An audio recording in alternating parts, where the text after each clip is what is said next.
दोस्तों नमस्कार। 25 जून 1975 को देश में इमरजेंसी की घोषणा तत्कालीन प्रधानमंत्री इंदिरा गांधी ने की थी। अपनी पीएम की कुर्सी बचाने के लिए उठाया गया उनका ये कदम भारत के इतिहास में नए धुलने वाले दाग की तरह हमेशा चिपका रहेगा। इमरजेंसी के दौरान तानाशाही अपनी चरम सीमा पर थी। संजय गांधी और उनके समर्थकों का बोलबाला था। नागरिक अधिकारों के खात्मे के अलावा प्रेस सेंसरशिप लागू कर दी गई थी। बिना सरकार की इजाज़त और उससे क्लीयरेंस मिले बिना कोई भी खबर छापना अपराध था। विधायिका और न्यायपालिका का गला घोट दिया गया। पुलिस और प्रशासन पूरी तरह से सरकार के कब्जे में था और सरकार की मर्जी के बिना पत्ता भी नहीं हिल सकता था। कई जगहों पर पुलिस फायरिंग के चलते लोगों की मौतें भी हुई। इसके अलावा उत्तर भारत में खासकर उत्तर प्रदेश, हरियाणा, राजस्थान और दिल्ली में बड़े पैमाने पर जोर जबरदस्ती से लोगों की नसबंदी भी की गई। पर इस डर और खौफ के माहौल में कुछ अच्छी बातें भी हुई।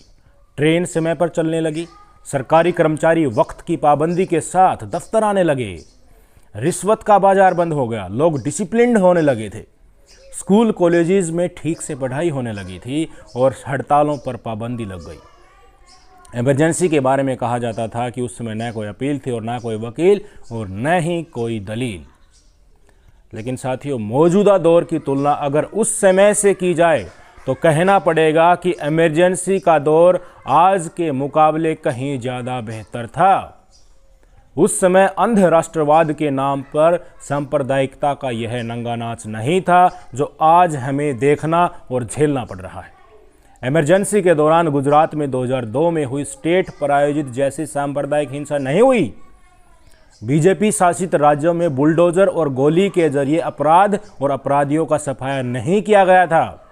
उत्तर प्रदेश, बिहार, झारखंड, राजस्थान, हरियाणा और मध्य प्रदेश यानी कि हिंदी प्रदेशों में जिस तरह से सार्वजनिक रूप से लिंचिंग की सैकड़ों घटनाएं हुई और गुजरात समेत कई राज्यों में दिन दहाड़े दलितों को कोड़े लगाए गए और उनकी खाल खींच ली गई, उस तरह की घटना इमरजेंसी में नहीं हुई। पिछले 9 वर्षों से बहुसंख्यक सांप्रदायिकता के नाम पर जिस बेशर्मी से अल्पसंख्यकों को डराया धमकाया जा रहा है और उनमें दहशत और खौफ का माहौल पैदा कर दिया गया है, वैसा इमरजेंसी में नहीं था। तथाकथित धर्म संसदों के जरिए खुलेआम मीडिया की मौजूदगी में अल्पसंख्यकों के सार्वजनिक बहिष्कार का ऐलान हो रहा है।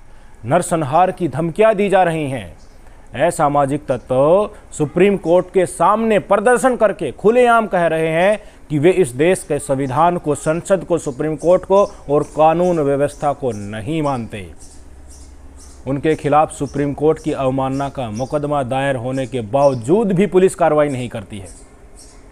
सुप्रीम कोर्ट के बार बार कहने के बाद भी हेट स्पीच के मुकदमे दर्ज नहीं किए जाते हैं। अगर सुप्रीम कोर्ट या दूसरी अदालतों के आदेश पर मुकदमे दर्ज भी होते हैं तो गिरफ्तारियां नहीं होती हैं। उल्टे उन लोगों पर कार्रवाई होती है जो ऐसे असामाजिक तत्वों के खिलाफ आवाज उठाते हैं। सीए और एनआरसी कानूनों के जरिए अल्पसंख्यकों, खासकर मुसलमानों को अपने ही देश में पराया और दूसरे दर्जे का नागरिक बनने पर मजबूर किया जा रहा है। उनकी धार्मिक स्वतंत्रता पर हमला किया जा रहा है। उनके खान पान, पहनावे, भाषा और संस्कृति को निशाना बनाया जा रहा है। जो लोग इमरजेंसी की निंदा करते हुए उस समय हुए नागरिक अधिकारों के हनन की आज बात कह रहे हैं, उन्हें याद दिलाना होगा कि देश में आज जो कुछ हो रहा है उसे फांसीवाद के अलावा कुछ और नहीं कहा जा सकता। और इससे देश की एकता और अखंडता मजबूत नहीं हो सकती बल्कि कमज़ोर हो रही है, जो काम बीजेपी आज कर रही है। अगर देश के सामाजिक ताने बाने, आपसी सौहार्द और सद्भाव को बचाना है तो उसी रास्ते पर चलना होगा जो महात्मा गांधी ने हमें राष्ट्रीय आंदोलन के दौरान दिखाया था। इस देश की जनता को मोदी सरकार ने बड़े ही सुनियोजित तरीके से बेवकूफ़ बनाकर इस देश के लोकतंत्र को ये बीजेपी सरकार तानाशाही की तरफ ले जा रही है। आंखों पर बंधी जो धर्म और जातिवाद की पट्टी है उसको उतार कर देखोगे तो पाओगे कि आज पूरे देश में एक समानांतर अदृश्य सरकार, तानाशाही सरकार खड़ी कर दी जा चुकी है। प्रशासन के समानांतर एक अदृश्य प्रशासन खड़ा किया जा रहा है। एसपी और डीएसपी के दफ्तरों में आरएसएस वालों की कुर्सी आपको मिल जाएगी। जितनी आज एक डिस्ट्रिक्ट कलेक्टर की नहीं चलती उतनी आरएसएस वालों की चल रही है। देश के वित्तीय ढांचे को कमज़ोर करके मोदी साहब ने अपने आप को आर्थिक तरीके से मजबूत कर लिया है।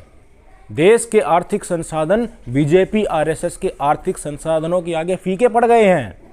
जहां से भी पैसा आ सकता है उसी को अपने लोगों के हवाले किया जा रहा है। सारी सरकारी संस्थाएं बेचकर अपने ही चंद चुनिंदा उद्योगपतियों के हवाले की जा रही हैं।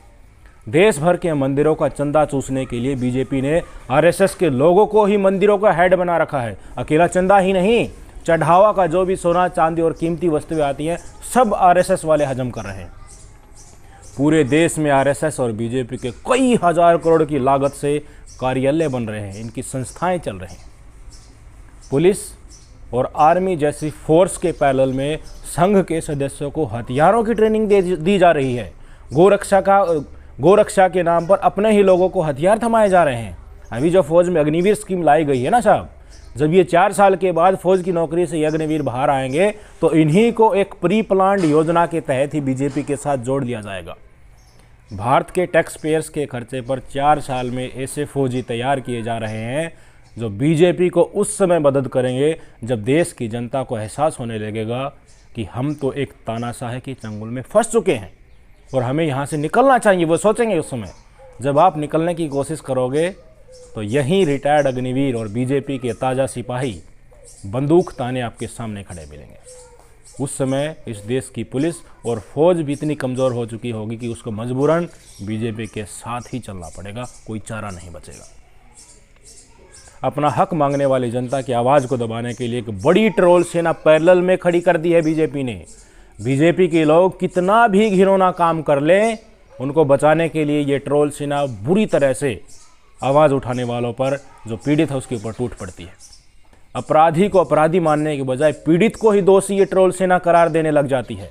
तर्क के आधार पर सच के साथ आवाज़ उठाने वालों को ही ये बीजेपी आरएसएस की ट्रोल सेना इतनी भद्दी भद्दी गालियाँ और अनाप शनाप बकते हैं कि आवाज़ उठाने वाला हार मानकर अपने आप ही अपने कदम पीछे खींच लेता है और भविष्य में आवाज़ उठाने की हिम्मत भी नहीं करता है, सोचता भी नहीं है। डंके की चोट पर बिल्किस बानो के बलात्कारियों को 15 अगस्त के दिन अच्छे आचरण के चलते समय से पहले रिहा कर दिया गया, पर मजाल क्या इस देश की जनता ने उफ भी की हो। तो बीजेपी का सांसद ब्रजभूषण शरण सिंह जो कि यौन शोषण का आरोपी है, वो सबके सामने खुलेआम सार्वजनिक मंच से कह रहा है कि क्या हुआ, कैसे हुआ, कहाँ हुआ, और हमारी यही मुर्दा जनता उनकी इन्हीं तुच्छ बातों पर ठहाके लगा रही है। जेल में ढूंसना तो ब्रजभूषण शरण सिंह को था, पर उल्टे ही महिला पहलवानों पर झूठे आरोप लगाकर उनको जेल में ढूंस दिया गया, उनका धरना खत्म कर दिया गया।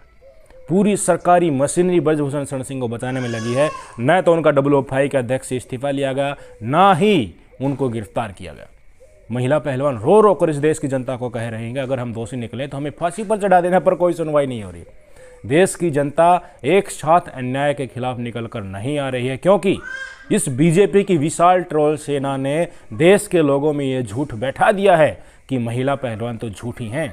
विपक्ष के साथ मिलकर मोदी को बदनाम करने में लगी है। जब बेरोजगार अपनी आवाज़ उठाने के लिए सड़कों पर आते हैं, किसान अपना हक मांगने के लिए सड़कों पर आते हैं, महिलाएं अपना हक मांगने के लिए सड़कों पर आती हैं, दलित, दबे कुचले, अल्पसंख्यक लोग जब अपना हक मांगने के लिए सड़कों पर आते हैं, तो यही बीजेपी की ट्रोल सेना सबको देशद्रोही और मोदी विरोधी बताकर पस्त कर देती है, उनके हौसलों को नेस्तनाबूद कर देती है, उनके हक की आवाज़ को दबा देती है। सबके साथ बारी बारी से ये हो चुका है। आगे आता है इस देश का मीडिया। मीडिया के पैरेलल में ही मोदी साहब ने अपना खुद का मीडिया खड़ा कर लिया है। सभी टीवी न्यूज़ चैनल्स को एक सुनियोजित तरीके से अपने पूंजीपति मित्रों के हवाले किया जा रहा है। जो भी नया टीवी चैनल खुल रहा है वो अप्रत्यक्ष रूप से बीजेपी द्वारा ही संचालित होता है, बीजेपी के उद्योगपतियों से ही संचालित होता है। और जो टीवी चैनल्स अपने दम पर दशकों की मेहनत के बाद खड़े हुए हैं, उनको भी एक मंच पर लाया जा रहा है। जिस तरह से देश के सारे उद्योग अडानी को दिए जा रहे हैं, इसी तरह सारे टीवी चैनल्स जो अपने दम पर खड़े हुए हैं कई सालों की मेहनत के बाद, उनको एक चैनल है सिर्फ आज तक, उसी में समाया जा रहा है। धीरे धीरे आज तक के अलावा सारे इंडिपेंडेंट टीवी न्यूज़ चैनल्स बंद हो जाएंगे, आप देख लेना। फिर आज तक को ही बीजेपी खरीद लेगी और मीडिया पर पूरी तरह से कब्जा कर लेगी। सिर्फ और सिर्फ वही खबरें चलेंगी जो बीजेपी चाहेगी, और ये काम काफ़ी हद तक पूरा हो भी चुका है। अभी एबीपी न्यूज़ बंद होने जा रहा है, धीरे धीरे जी न्यूज़, इंडिया टीवी, न्यूज़ 24 सबको बंद होते हुए आप देखेंगे। सिर्फ आज तक और अडानी के चैनल्स बचेंगे। जो काम आज की तारीख में आज तक जैसे चैनल्स कर रहे हैं वो आपको बखूबी पता है, इसकी डिटेल में जाने की ज़रूरत शायद है नहीं। पत्रकारिता के नाम पर इस चैनल्स के गोदी एंकर आज बीजेपी के प्रवक्ता बने बैठे हैं। रही बात प्रिंट मीडिया की, तो सिर्फ अंग्रेजी के कुछ एक दो समाचार पत्रों को छोड़ दीजिए, सब आरएसएस के सिलेबस के हिसाब से ही चलते हैं। अब आते हैं राजनीतिक पार्टियों की तरफ। आप ध्यान देंगे तो पाएंगे कि धीरे धीरे विपक्ष को खत्म किया जा रहा है।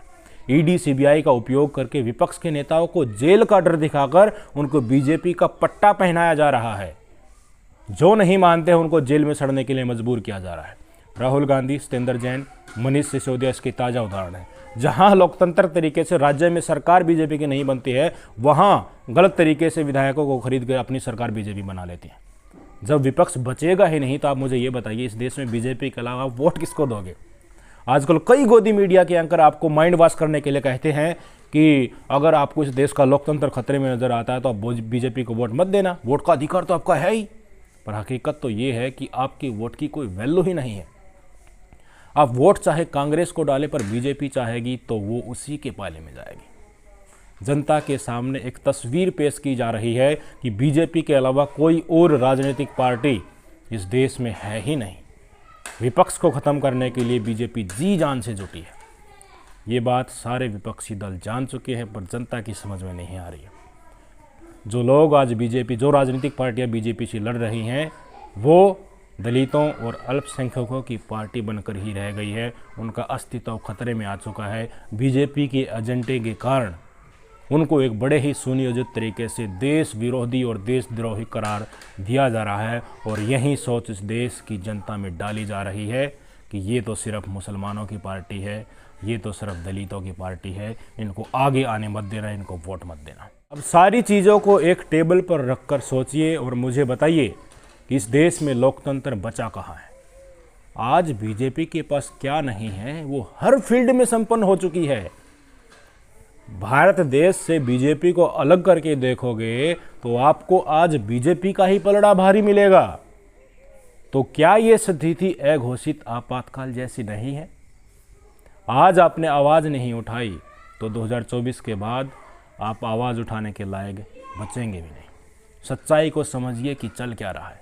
गौर करेंगे तो पाएंगे कि पार्टी की जगह एक आदमी को चुनने का नतीजा क्या होता है। आपने बीजेपी की जगह मोदी को चुना है। आपने धरातल के मुद्दों की जगह धर्म की राजनीति को चुना है। इसलिए आज आप मोदी साहब के तानाशाही के जाल में फंस चुके हैं। साल भर से भी कम समय आपके पास बचा है।